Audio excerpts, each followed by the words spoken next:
Allo Jamal le mot, n'est pour Java que Diaro Gachien. Le Jamal le mot à ma coujave. Et comme ils sont plus noir. Oh, Motoé,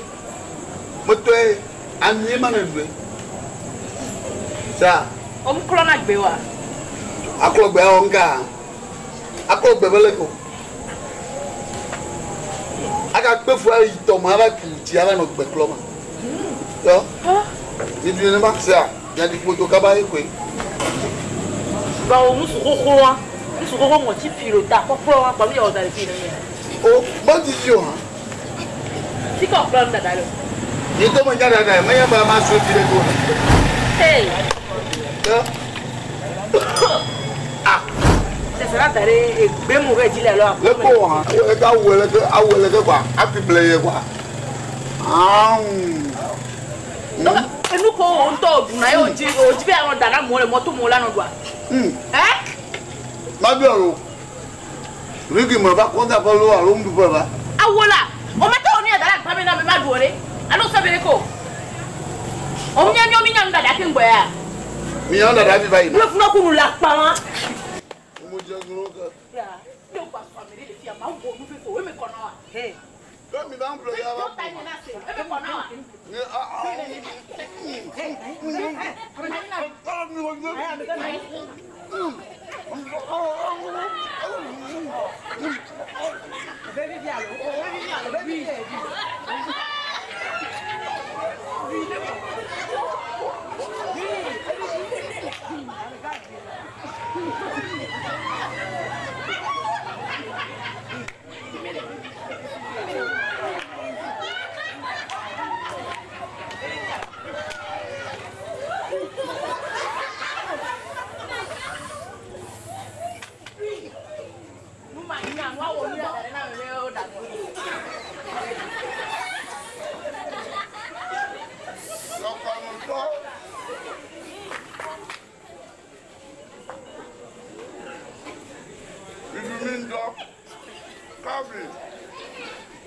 Ya maman blito.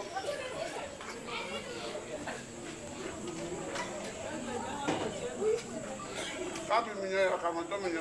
Ka bolo kumu minye jo. Mama kene ra blanca.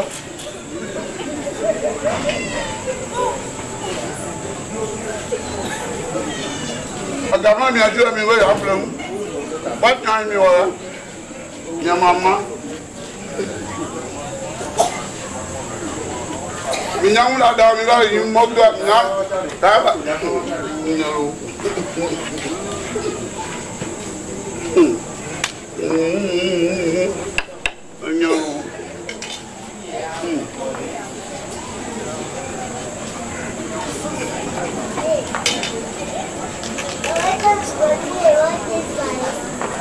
ko yun yung tumong ba ko yun mo Madame ngong mabani aya nyinto mawa iya Madame ngong mabani ba may ngong nyiro ya mawa iya wa sa da klam wa lo kla fo ka kan oh